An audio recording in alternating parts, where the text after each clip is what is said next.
جو پڑھا گیا ہے بہت ہی کم ہے، کیونکہ تین آیت سے کم قرآن پاک نہیں اگر پڑھیں گے تو نماز نہیں ہوگی، اس لیے 3 آیت چھوٹی چھوٹی ہے، اور پڑھیں گے عما یتساءلون تو 1 آیت، عن النبأ العظیم تو 2 آیت، الذی هم فیہ مختلفون 3 آیت، اس لیے آپ رکوع کر سکتے ہیں۔ تیسری بار نماز پڑھائی کیونکہ اب 1 پارہ سے بھی کم ہے، انشاءاللہ آدھے گھنٹے میں یہ تراویح مکمل ہو گئی ہے، کیونکہ ہم لوگ روزانہ آتے ہیں 9 بجے کے ختم ہونے، اس لیے لگتا ہے کہ بہت ہلکا ہے، کیونکہ چہرے سے آج آپ لوگ کو لگ رہا ہے کہ بہت لگتا ہے کہ نماز پڑھے نہیں، ایسا لگتا ہے۔ آج سب کو بہت خوش ہے، آج بہت خوش ہے کیونکہ یہ بہت جلد نماز ہو گئی، اس لیے کہ روزانہ جو آدمی 9:15 تک سنتے تھے ہم لوگ، یہ بہت ہی اس کے بعد 9:30 بجے تک ختم ہو چکا ہے، لیکن اللہ رب العزت کا فضل ہے کہ آج شاید کہ آدھا گھنٹے میں ہم لوگوں نے نماز تراویح ادا کر لی۔ کل بھی انشاءاللہ اسی طرح رہے گا، بہت لمبی نہیں ہوگی، شاید کہ آدھا گھنٹہ میں انشاءاللہ العزیز۔ آج جو پڑھا گیا ہے سورہ نبا، اللہ رب العزت نے فرمایا عما یتساءلون عن النبأ العظیم، کہ اللہ رب العزت نے بتایا کہ وہ لوگ اس خبر کے بارے میں پوچھتے ہیں، یعنی سوال کرتے ہیں۔ خبر مراد یہ ہے کہ قیامت کے بارے میں، تو اللہ رب العزت نے فرمایا کہ اللہ سیعلمون، ان قریب وہ لوگ جان لیں گے، ثم اللہ سیعلمون الم نجعل الارض مہادا، کیا اللہ رب العزت نے زمین کو نہیں بچھایا ہے؟ بچھانا مراد ہے جس طرح آپ لوگ بیٹھے ہیں، کس طرح اللہ رب العزت نے زمین کو بنایا، پھیلایا ہے۔ والجبال اوتادا، پہاڑ کو کیا ہے اونچائی پر بنایا ہے۔ وخلقناکم ازواجا، اور ہم نے تمہیں مرد اور عورت پیدا کیا، یعنی کچھ عورتیں دنیا میں ہیں اور کچھ مرد حضرات ہیں۔ وجعلنا نومکم سباتا، اور ہم نے تمہارے نیند کو آرام والا بنایا۔ وجعلنا اللیل لباسا، اور ہم نے رات کو لباس بنایا۔ لباس جو ہم پہنتے ہیں، اس لیے اللہ رب العزت نے کہا جب آدمی سوتا ہے تو اس کو سکون ملتا ہے،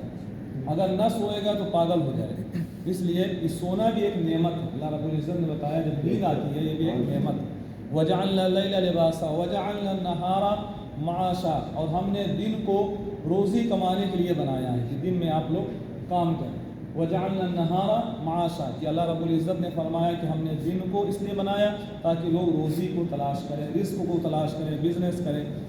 وجعلنا نومکم سباتا وجعلنا النہار معاشا وبنینا فوقکم سبعا شدادا، اور ہم نے تمہارے اوپر 7 آسمان بنایا، 7 آسمان ہیں اور 7 زمین، اس لیے یہ سب قیامت کے بارے میں نشانیاں ہیں۔ اللہ رب العزت، یہ سورہ مکی ہے، مکہ اور مدینہ میں جو کہتے ہیں کہ کچھ سورہ قرآن پاک میں مکی ہے اور کچھ سورہ کیا ہے مدنی، ایک وہی سورہ ہیں، تو جو سورہ زیادہ تر مکہ میں نازل ہوئی ہے تو اس کا نام پڑ گیا سورہ مکی، اور جو سورہ زیادہ تر مدینہ میں نازل ہوئی ہے، یعنی حضرت جبریل امین قرآن پاک کو لے کر مدینہ میں آئے، یعنی سورہ کو لے کر یا کچھ آیت کو لے کر، تو وہ سورہ کا نام پڑ گیا مدنی، اس لیے قرآن میں سورہ مکی اور سورہ مدنی۔ اور سورہ مکی میں زیادہ تر اللہ تبارک و تعالیٰ قیامت کے بارے میں، عذاب کے بارے میں بتایا، کیونکہ مکہ میں سب اکثر کافر تھے، ان کو ڈرانے کے لیے، بتانے کے لیے، اور مدینہ میں اکثر مسلمان تھے، تو اس لیے احکام نازل ہوتے تھے روزہ کے بارے میں، نماز کے بارے میں، جنت کے بارے میں، اس لیے مکی اور مدنی۔ اور قرآن پاک میں 114 سورتیں ہیں، کتنے ہیں 114 سورت، اور قرآن پاک میں جو بسم اللہ الرحمن الرحیم ہے یہ 19ویں پارہ میں صرف ایسے لکھا ہوا بغیر سورہ کے پہلے، اور ایک ایسے سورہ ہے جو بغیر بسم اللہ کے نازل ہوئی ہے، وہ کون ہے سورہ توبہ، اس سے سورہ جب آپ آئیں گے تو اس پر بسم اللہ نہیں پڑھیں گے، ڈائریکٹ اسٹارٹ کریں گے براءۃ من اللہ ورسولہ، اس لیے یہ سب چیزیں تھوڑا بہت نالج میں رکھنا چاہیے۔ کوئی پوچھ لے کتنے رکوع ہیں تو شاید ہی کوئی بتا پائے، 4444 یہ رکوع جو آپ پڑھتے ہیں، کہتے نا میں اس رکوع پہ ہوں، 1 رکوع 2 رکوع 3 رکوع، جو لوگ قرآن پڑھنا جانتے ہیں 4444۔ اسی طرح پھر زبر تقریباً 77,776 زبر، تقریباً، اس میں سے 100% نہیں بتا سکتا ہوں، تقریباً اسی کے آس پاس۔ اسی طرح پیش ہے، اللہ رب العزت کا جو نام آیا ہے قرآن میں اللہ، یہ سب سے زیادہ آیا ہے، اور اس کے بعد قرآن میں اگر کسی کا سب سے زیادہ ذکر ہے تو موسیٰ علیہ السلام ہے، اور سب سے اس کے بعد کسی کا سب سے زیادہ ذکر ہے تو عیسیٰ علیہ السلام، اس کے بعد اپنے رسول صلی اللہ علیہ وسلم کا تو پورا قرآن پاک ہی میں ذکر ہے۔ اگر آپ پورا پڑھتے جائیں گے تو پوری تعریف ہے، کیونکہ اگر اللہ رب العزت اپنے نبی کو بھیجنا مقصد نہ ہوتا تو موسیٰ بھی نہ آتے، عیسیٰ بھی نہ آتے، ابراہیم علیہ السلام بھی نہ آتے، آدم علیہ السلام بھی نہ آتے، بلکہ پوری دنیا نہ بنتی۔ اس لیے جو لوگ آئے ہیں سب لوگوں نے کہا کہ میرے بعد کیا آئے گا، ایک نبی آئے گا، اس کا نام کیا ہوگا، احمد۔ قرآن میں اللہ رب العزت نے فرمایا برسول یاتی من بعدہ اسمہ احمد۔ عیسیٰ علیہ السلام نے اپنے ماننے والوں سے کہا کہ میرے بعد ایک نبی آئے گا جن کا نام کیا ہوگا، احمد۔ فلما جاءہم بالبینات قالوا ھذا سحر مبین۔ جب اللہ کے نبی آئے کفار مکہ کے درمیان تو ان لوگوں نے کہا یہ بہت بڑا جادوگر ہے، ہم لوگوں نے جادوگر دیکھا ہے، کہتے تو بہت بڑا جادوگر ہے۔ تو اللہ رب العزت نے فرمایا کہ اس جادوگر نہیں ہے بلکہ یہ اللہ کے رسول صلی اللہ علیہ وسلم۔ اس لیے آج جو پڑھا گیا یہی اس کا خلاصہ ہے، بہت زیادہ پڑھا بھی نہیں گیا ہے، تھوڑا سا پڑھا گیا، اس لیے یہی خلاصہ۔ اللہ رب العزت کی بارگاہ میں دعا ہے کہ مولا تبارک و تعالی ہم سب کو قرآن پڑھنے اور سیکھنے کی توفیق فرمائے اور زیادہ سے زیادہ تراویح پڑھ لیں۔ ایسا نہیں ہے کہ قرآن ختم ہو گیا، قرآن سننا یہ سنت ہے